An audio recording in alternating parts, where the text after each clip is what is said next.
আসসালামু আলাইকুম। আজকে আমি রান্না করলাম আফগানি পেশোয়ারি মাংস। এটা অবশ্যই একটা ভাইরাল মাংস, আর আমার চ্যানেলে অলরেডি আর আফগানি অনেকগুলো ডিশ আছে। তারপরেও আজকে পেশোয়ারিটা করলাম। আসলে অনেক মজা হয়েছে, একদম পাতলা ঝোলের মধ্যে অনেক মজা, স্পাইস ছাড়া খুবই মজার। আর এখানে গোটা গোটা আলু, গোটা রসুন, গোটা পেঁয়াজ সবই গোটা গোটা দিছি। এই যে অনেক ভালো সফট হয়েছে, দেখেন আলুটাও একদম সফট হয়ে গেছে। আমি একটা বাটিতে নিয়ে নিচ্ছি, একটু পরেই আমরা খাবো। আর আমি ফুল রেসিপিটা দেখিয়ে দিব, আশা করছি ভিডিওটা ভালো লাগবে। আমি এখানে 1.5 কেজি মাংস নিয়ে নিছি, আর মাংসগুলো একটু বড় বড় পিস করাই ছিল। ভালো করে ধুয়ে এখন আমি একটা পাতিলে, আর আজকে আমি মাংসটা রান্না করব বাটার দিয়ে, আর লাস্টে আমি একটু ঘি ইউজ করব। আপনারা চাইলে তেল দিয়েও করতে পারেন, তবে আমি করব বাটার দিয়ে। এখানে আমি বাটার থেকে একটু কেটে তারপর বাটারটা দিয়ে দিলাম। এখন এটা মেল্ট হবে। মেল্ট হওয়ার পর তারপর আমি এখন দিয়ে দিব মাংসগুলা।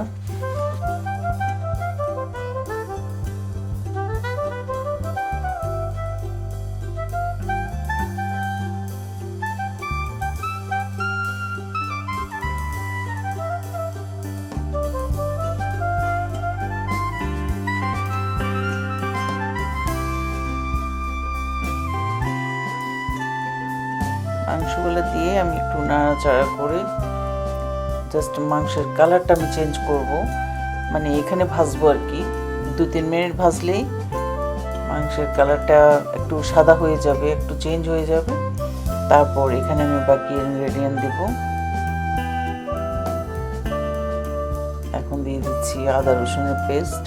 আমি আদা দিচ্ছি 1.5 চামচ, রসুনও দিচ্ছি 1.5 চামচ।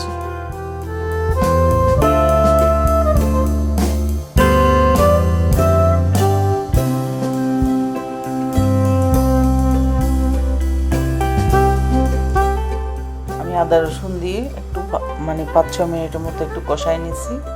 দিয়ে দিচ্ছি গোটা গোটা গোলমরিচ, তারপরে আর এই যে 4-5টা পেঁয়াজ, তারপর 4-5টা আলু, এখানে টমেটো 2 ভাগ করে নিয়ে নিয়েছি 3টা, তারপর 2টা আমি এখানে নাগামরিচ নিয়েছি, তারপর রসুন নিয়েছি 4টা। এখন সব দিয়ে দিব এখানে। নাগামরিচ দেওয়াতে এটার স্যান্ডটা কিন্তু অনেক সুন্দর হয়েছে, এত নাইস হয়েছে। বাস দিয়ে উপরে আমি এখন দিয়ে দিচ্ছি লবণ, তারপর দিয়ে দিব পানি। পানি দিয়ে তারপর আমি ঢাকনা দিয়ে এটা একদম সিদ্ধ হওয়া পর্যন্ত আমি সিদ্ধ করে নেব।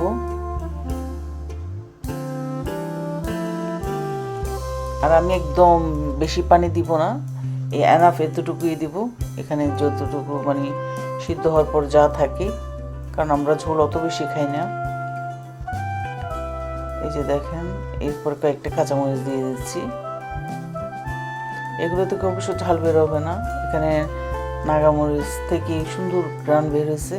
আর এখন দিয়ে দিচ্ছি লাস্ট মুহূর্তে একটু ঘি দিয়ে বাস আমি এখন চুলাটা অফ করে দেব। আমার রান্নাটা কমপ্লিট।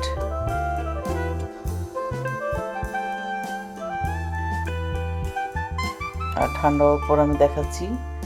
এই যে দেখেন কি সুন্দর হয়েছে, একদম মাখা মাখা হয়েছে। আর রসুন, পেঁয়াজ, গোটা গোটা পেঁয়াজগুলা, তারপর আলু খুব সুন্দর সিদ্ধ হয়েছে। আশা করছি ভিডিওটা ভালো লাগবে। ভালো লাগলে অবশ্যই লাইক করবেন, শেয়ার করবেন, আমার চ্যানেলকে সাবস্ক্রাইব করবেন এবং আমার ফেসবুক পেজকে লাইক করবেন।